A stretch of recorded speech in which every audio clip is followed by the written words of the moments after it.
भगवान रमन महर्षि के ज्ञान मार्ग उपदेशों और शिक्षाओं के अनुसार अगर इस ज्ञान धारा को निरंतर प्रयत्नपूर्वक प्रवाहित रखा जाए तो यह प्रबल और अधिक स्थिर रूप धारण करती जाती है और अंततः सहज समाधि की ओर ले जाती है। सहज समाधि की अवस्था में व्यक्ति अपने शुद्ध दिव्य स्वरूप में स्थित रहते हुए जीवन के सामान्य कार्यकलाप करता रहता है। पृथ्वी पर इसी जीवन में इस स्थिति को प्राप्त करना वस्तुतः दुर्लभ है। यह जीवन तो साक्षात्कार की ओर लंबी तीर्थ यात्रा का केवल एक भाग है और प्रत्येक यात्री को इसे उस बिंदु से प्रारंभ करना है जहां वह पहले पहुंच चुका है। जैसे कि एक तीर्थ यात्री रात्रि को सो जाता है और अगले प्रातःकाल उसे उसी स्थान पर उठ खड़ा होना होता है। आज के प्रयासों से वह कितनी दूर पहुंचेगा, यह असत उस सोपान पर निर्भर करता है जहां से उसने चलना प्रारंभ किया है, और असत इस बात पर निर्भर करता है कि वह कितना प्रयास करता है। जीवन एक तीर्थ यात्रा है। हमारे जीवन का कोई लक्ष्य है और इस लक्ष्य की ओर ले जाने वाले मार्ग पर हमें दृढ़ निश्चय के साथ कदम बढ़ाना है। यह खोज भी स्वयं में एक बहुत बड़ी उपलब्धि है। श्री भगवान को कुछ महीने बाद ऐसा अनुभव हुआ। इसके लिए उन्हें कोई खोज, कोई प्रयत्न और कोई तैयारी नहीं करनी पड़ी। उन्होंने स्वयं इसका वर्णन करते हुए इस प्रकार कहा है। मदुरा से सदा के लिए रवाना होने से लगभग 6 सप्ताह पूर्व मेरे जीवन में यह महान परिवर्तन हुआ। अपने चाचा के मकान की पहली मंजिल पर मैं अकेला कमरे में बैठा हुआ था। मुझे कभी कोई बीमारी नहीं हुई थी और उस दिन मेरा स्वास्थ्य भी बिल्कुल ठीक था, परंतु एकाएक मृत्यु के भीषण भय ने मुझे आंदोलित कर दिया। मेरा स्वास्थ्य भी खराब नहीं था जिसके कारण मुझे यह भय हुआ हो, और मैंने इस भय के कारण का पता लगाने की भी कोई चेष्टा नहीं की। मुझे केवल ऐसा अनुभव होने लगा कि मुझे मरना है, और मैंने यह सोचना शुरू कर दिया कि अब क्या किया जाए। किसी डॉक्टर या अपने बड़े बुजुर्गों को और मित्रों से परामर्श करने का विचार भी मेरे मन में नहीं आया। मैंने अनुभव किया कि मुझे तत्काल समस्या का समाधान स्वयं करना है। मृत्यु के भय के आघात के कारण मैं अंतर्मुखी हुआ और मेरे मन में अनायास ही ये विचार आने लगे, अब मृत्यु आ गई है, इसका क्या अभिप्राय है? मृत्यु किसकी होनी है? यह शरीर नहीं रहेगा। और मैंने एकाएक मृत्यु का अभिनय करना शुरू कर दिया। मैं अपने अंगों को फैलाकर और कड़ा करके लेट गया और मैंने एक शव का अनुकरण किया ताकि मैं इस खोज की तह तक पहुंच सकूं। मैंने श्वास रोक लिया और अपने ओठ कसकर बंद कर लिए ताकि ना तो मैं और ना कोई अन्य शब्द मैं कह सकूं। फिर मैंने अपने आप से कहना शुरू किया, हाँ तो मेरा शरीर मृत है। लोग इसे उठाकर शमशान घाट ले जाएंगे और जला देंगे, तब यह तो राख हो जाएगा। परंतु क्या इस शरीर की मृत्यु से मेरी मृत्यु हो जाएगी? क्या मैं शरीर हूँ? मेरा शरीर मौन और जड़ है, परंतु मैं अपने व्यक्तित्व की संपूर्ण शक्ति को अनुभव कर रहा हूँ और इसके अतिरिक्त अपने अंदर उठने वाली मैं की आवाज को भी अनुभव कर रहा हूँ।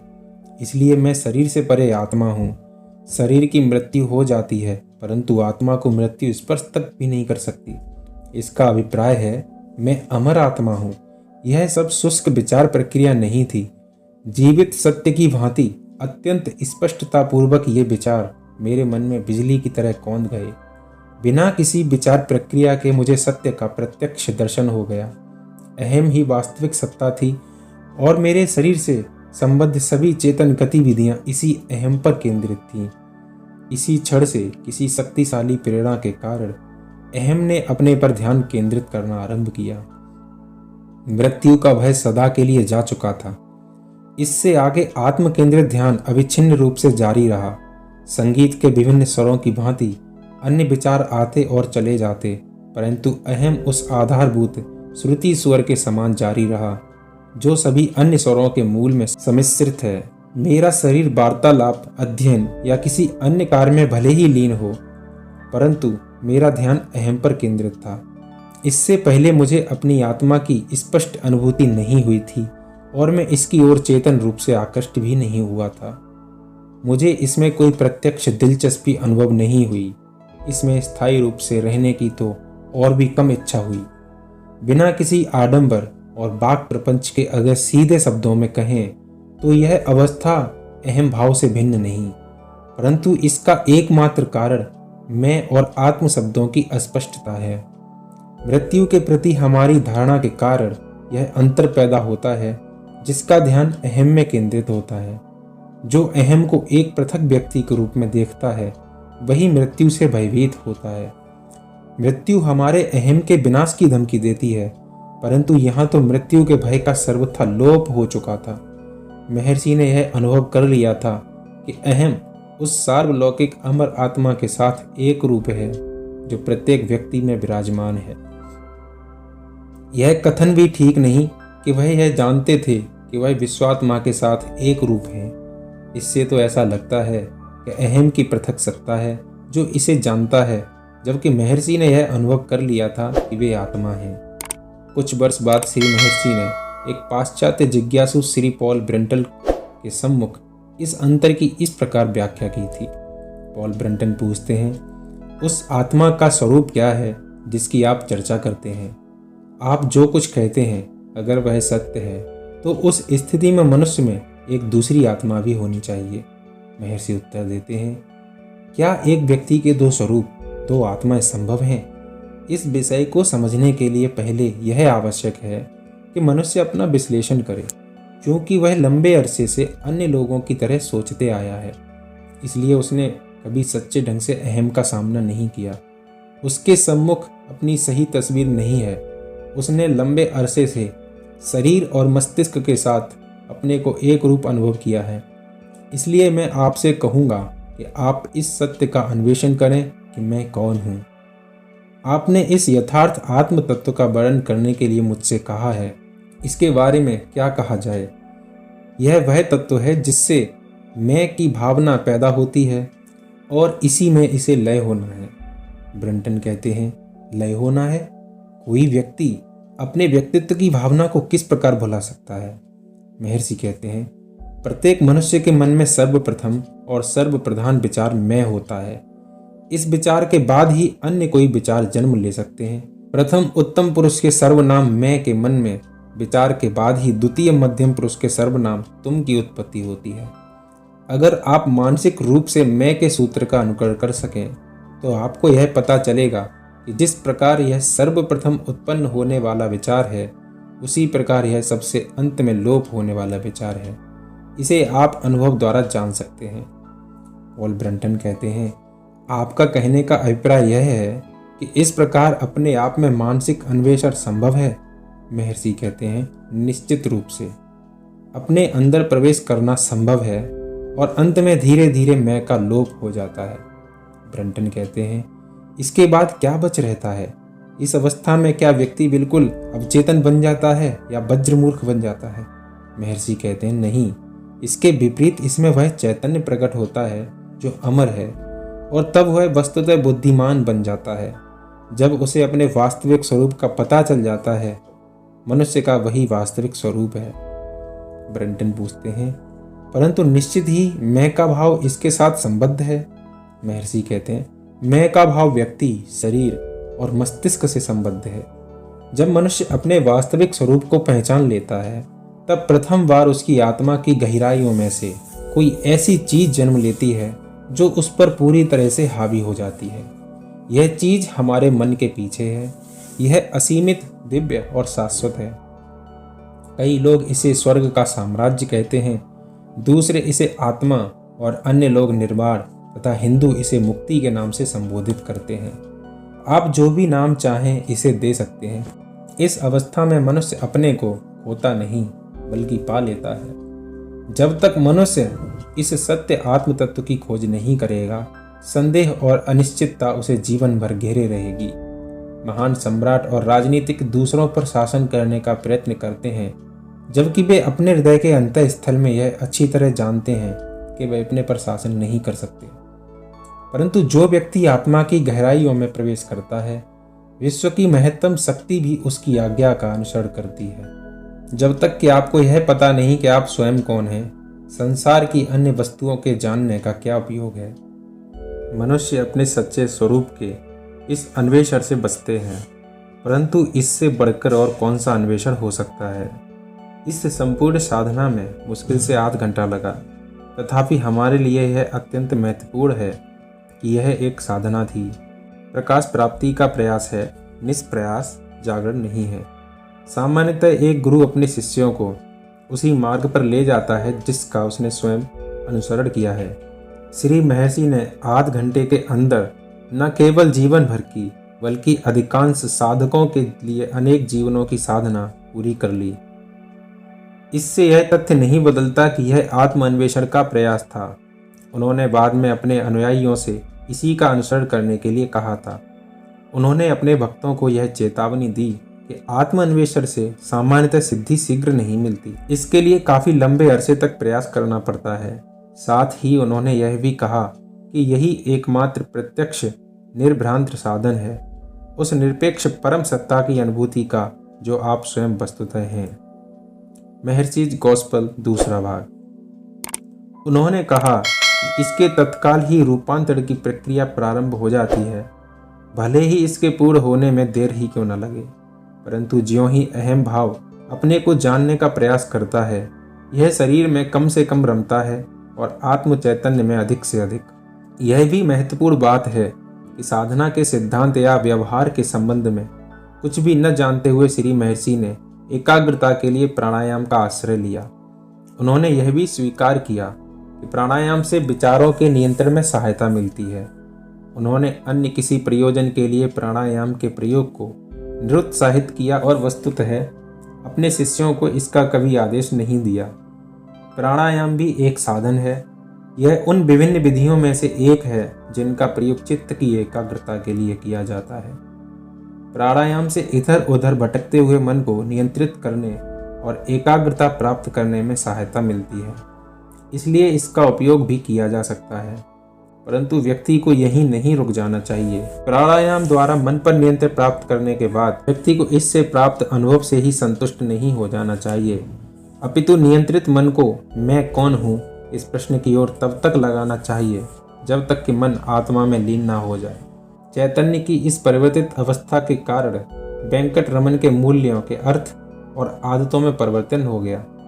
जो चीजें उसे पहले अत्यंत महत्वपूर्ण प्रतीत होती थीं, अब उनका सारा आकर्षण जाता रहा। जीवन के परंपरागत ध्येय अवास्तविक हो गए।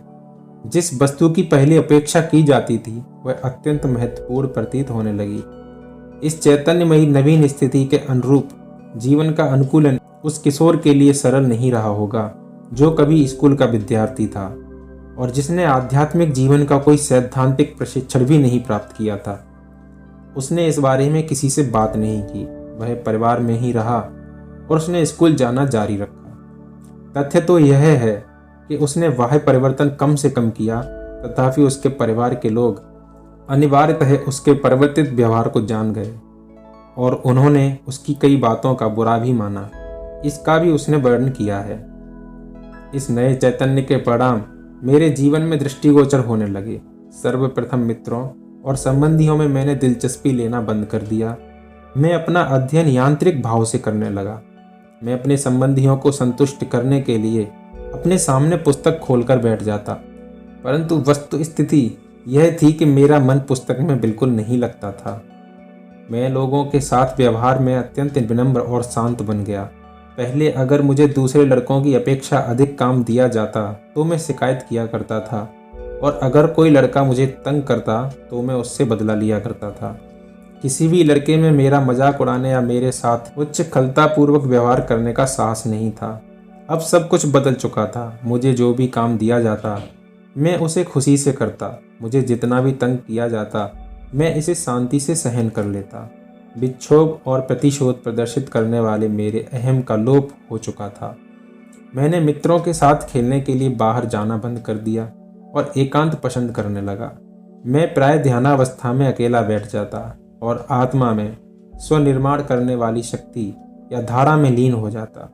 मेरा बड़ा भाई मेरा मजाक उड़ाया करता था और व्यंग से मुझे साधु अथवा योगी कहा करता था, तथा प्राचीन ऋषियों की तरह मुझे जंगल में जाने की सलाह दिया करता था। दूसरा परिवर्तन मुझ में यह हुआ कि भोजन के संबंध में मेरी कोई रुचि अरुचि नहीं रही।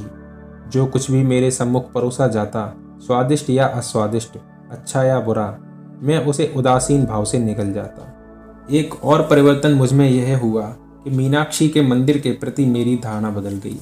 पहले मैं मंदिर में कभी कभी मित्रों के साथ मूर्तियों का दर्शन करने और मस्तक पर पवित्र विभूति तथा सिंदूर लगाने के लिए जाया करता था। बिना किसी आध्यात्मिक प्रभाव के मैं घर वापस आ जाता, परंतु जागरण के बाद मैं प्राय हर सायंकाल वहां जाने लगा। मैं मंदिर में अकेला जाया करता और शिव या मीनाक्षी या नटराज और 63 संतों की मूर्तियों के सामने अविचल भाव से खड़ा हो जाता। मेरे हृदय सागर में भावना की तरंगें उठने लगती। जब आत्मा ने मैं शरीर हूँ इस विचार का परित्याग कर दिया तो इसका शरीर पर से आधिपत्य जाता रहा। अब यह किसी नए आश्रय की तलाश करने लगा। मैं बार बार मंदिर जाने लगा और मेरी आत्मा द्रवित हो उठी। यह आत्मा के साथ महर्षि की लीला थी, यह आत्मा के साथ भगवान की लीला थी। मैं जगन नियंता और सृष्टि के भाग्य विधाता, सर्वज्ञ और सर्वव्यापक ईश्वर के सम्मुख खड़ा होता और कभी कभी उससे उसकी कृपा के लिए प्रार्थना करता कि मेरी भक्ति में वृद्धि हो और वह 63 संतों की भक्ति की तरह शाश्वत बने। प्राय मैं बिल्कुल प्रार्थना नहीं करा करता था और अपने अंतरतम की गहराइयों में विद्यमान अमृत प्रवाह को अनंत सत्ता की ओर प्रवाहित होने देता। मेरी आंखों से अश्रुओं की अजस्र धारा प्रवाहित होकर मेरी आत्मा को आप्लावित कर देती। यह किसी विशेष आनंद या पीड़ा की सूचक नहीं थी। मैं निराशावादी नहीं था। मुझे जीवन के संबंध में कुछ भी ज्ञान नहीं था और मैं यह भी नहीं जानता था कि यह दुखों से भरा हुआ है। मैं पुनर्जन्म के बंधन से मुक्त होने या मुक्ति की प्राप्ति या आवेश शून्य होने की किसी इच्छा से प्रेरित नहीं हुआ था। मैंने पेरिया पुराणम, बाइबिल और तायु मनावर या तेवरम के कुछ अंशों के अतिरिक्त अन्य कोई ग्रंथ नहीं पढ़े हुए थे। मेरी ईश्वर संबंधी धारणा वही थी जो पुराणों में पाई जाती है। मैंने ब्रह्म, संसार और इसी प्रकार के अन्य तत्वों के संबंध में कभी नहीं सुना था। मुझे अभी तक यह ज्ञात नहीं था कि प्रत्येक वस्तु में एक अवैयक्तिक यथार्थ सत्ता अनुस्यूत है और ईश्वर तथा मैं दोनों इसके साथ एक रूप हैं। बाद में तिरुवन्नामलाई में जब मैंने विभु गीता और अन्य धार्मिक ग्रंथ पढ़े तब मुझे ज्ञात हुआ कि धार्मिक ग्रंथों में उस वस्तु का विश्लेषण और नामकरण है जिसे मैंने बिना विश्लेषण या नाम के ईश्वरात्मक रूप में अनुभव कर लिया था। धार्मिक ग्रंथों की भाषा में जागरण के बाद की इस स्थिति को, जिसमें मैं इस समय था, शुद्ध मनस या विज्ञान या प्रकाश संपन्न की स्फुरना कहते हैं। यह उस रहस्यवादी की स्थिति से नितांत भिन्न था जो थोड़ी देर के लिए आनंद की परम अवस्था में पहुंच जाता है, परंतु फिर उसके चारों ओर अंधेरा छा जाता है। श्री भगवान पहले ही आत्म तत्व के साथ निरंतर एक रूप थे और उन्होंने स्पष्ट शब्दों में कहा है कि इसके बाद उन्हें और आध्यात्मिक साधना नहीं करनी पड़ी। आत्म तत्व में लीन होने के लिए उन्हें और प्रयास नहीं करना पड़ा, क्योंकि उस अहम का जिसके विरोध के कारण संघर्ष होता है लोप हो चुका था और अब संघर्ष के लिए कोई वस्तु शेष नहीं बची थी। सामान्यतः बाह्य जीवन में आत्म तत्व के साथ निरंतर एक रूपता और अपने सानिध्य में आने वाले भक्तों पर कृपा दृष्टि का भाव स्वाभाविक और अनायास हो गया। इस प्रगति के बावजूद श्री भगवान का कथन है कि उनकी आत्मा एक नए आश्रय की खोज कर रही थी। एक ओर संतों का अनुकरण और दूसरी ओर यह चिंता कि बड़े बुजुर्ग क्या कहेंगे। ये विचार श्री भगवान के जीवन के द्वित्व की व्यावहारिक स्वीकृति की ओर संकेत करते हैं, जिसका बाद में लोप हो गया। इस निरंतर प्रक्रिया का एक शारीरिक संकेत भी था। जागरण के समय से लेकर तिरुवन्नामलाई में देवालय में प्रवेश तक श्री भगवान को शरीर में लगातार ज्वलन की अनुभूति होती थी।